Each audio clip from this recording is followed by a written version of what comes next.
Pourquoi les personnes que vous aidez finissent-elles souvent par vous trahir? Pourquoi celui que vous avez soutenu, défendu, aidé financièrement ou émotionnellement, devient parfois celui qui vous critique, vous jalouse ou vous abandonne? Si cela vous est déjà arrivé, vous n'êtes pas naïf. Vous venez de découvrir une vérité que Friedrich Nietzsche avait comprise il y a plus d'un siècle. Et cette vérité est inconfortable. Aujourd'hui, nous allons explorer la psychologie cachée derrière la trahison, la gratitude, l'ego, et pourquoi aider peut paradoxalement détruire une relation. Restez jusqu'à la fin, car la dernière leçon pourrait changer votre façon d'aider pour toujours. 1. La vérité que personne ne veut entendre. Nietzsche affirmait une idée dérangeante.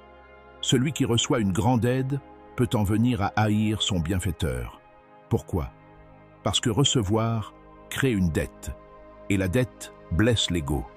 Lorsque vous aidez quelqu'un de manière significative, financièrement, émotionnellement, professionnellement, vous modifiez l'équilibre invisible de pouvoir dans la relation.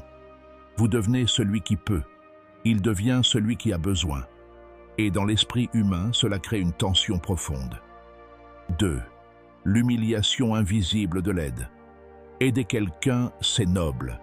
Mais pour celui qui reçoit, cela peut inconsciemment signifier « je n'étais pas capable »,« je suis dépendant »,« je suis inférieur ».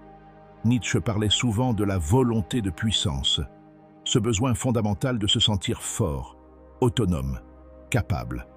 Quand vous aidez quelqu'un dans un moment de faiblesse, vous devenez le témoin de cette faiblesse. Et certaines personnes ne supportent pas que quelqu'un ait vu leur vulnérabilité. Alors que font-elles?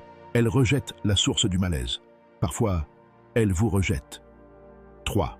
Pourquoi la gratitude se transforme en ressentiment? Au début, la personne est reconnaissante. Mais avec le temps, un mécanisme psychologique subtil s'active. Plus l'aide est grande, plus la dette émotionnelle est lourde. Et si la personne ne peut pas rendre équitablement, elle ressent de la gêne, de la culpabilité, de l'infériorité, puis du ressentiment. Ce ressentiment cherche un coupable. Et le plus simple, c'est vous. 4. Le déséquilibre de pouvoir. Dans toute relation, il existe un équilibre invisible. Quand vous donnez constamment du temps, de l'argent, de l'énergie, des opportunités, vous montez sur un piédestal, et l'autre descend, même si ce n'est pas votre intention. Or, personne n'aime se sentir en dessous.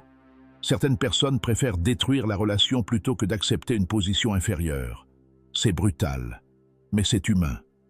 5. La jalousie silencieuse. Parfois, votre aide met en lumière quelque chose d'encore plus dangereux, la différence de niveau. Si vous êtes plus stable, plus discipliné, plus réussi, votre aide devient un miroir. Et tout le monde ne supporte pas ce reflet. Au lieu de s'élever, certaines personnes préfèrent rabaisser. Au lieu de remercier, elles minimisent. Au lieu d'admirer, elles critiquent. Nietzsche écrivait que l'homme faible transforme son impuissance en morale. Il appelle cela le ressentiment. 6. Pourquoi vous n'êtes pas le problème? Si quelqu'un vous a trahi après que vous l'ayez aidé, cela ne signifie pas que vous avez mal agi. Cela signifie simplement que l'ego humain est fragile, l'indépendance est vitale et la dette émotionnelle est lourde. La plupart des trahisons ne naissent pas de la méchanceté. Elles naissent de l'inconfort intérieur. 7. La leçon la plus importante de Nietzsche. Alors, faut-il arrêter d'aider?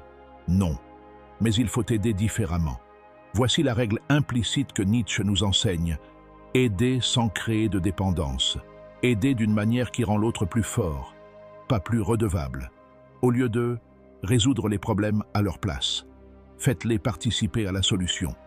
Au lieu de donner sans limite, fixez des frontières claires. Au lieu de sauver, encouragez l'autonomie. Car le véritable pouvoir n'est pas de sauver quelqu'un, c'est de lui permettre de ne plus avoir besoin d'être sauvé. 8. Comment éviter d'être trahi après avoir aidé? Voici 5 principes pratiques. 1. N'aidez jamais pour être aimé. 2. N'attendez jamais de gratitude éternelle. 3. Ne rappelez jamais ce que vous avez fait. 4. Aidez seulement si vous êtes prêt à ne rien recevoir en retour. 5. Ne donnez pas au point de déséquilibrer la relation. La maturité émotionnelle consiste à donner librement et à accepter que tout le monde ne saura pas porter ce que vous offrez. La vérité finale. Les personnes fortes apprécient l'aide. Les personnes fragiles la vivent comme une menace. Ce n'est pas une règle absolue, mais c'est un schéma fréquent. Et comprendre cela vous évitera beaucoup de douleur. Si cette vidéo vous a parlé, c'est probablement parce que vous avez déjà vécu cette situation. La prochaine fois que vous aiderez quelqu'un, souvenez-vous, aider n'est pas sauver. Aimer n'est pas s'oublier. Donner n'est pas se sacrifier. Et parfois, la plus grande sagesse, c'est de laisser les autres apprendre seuls.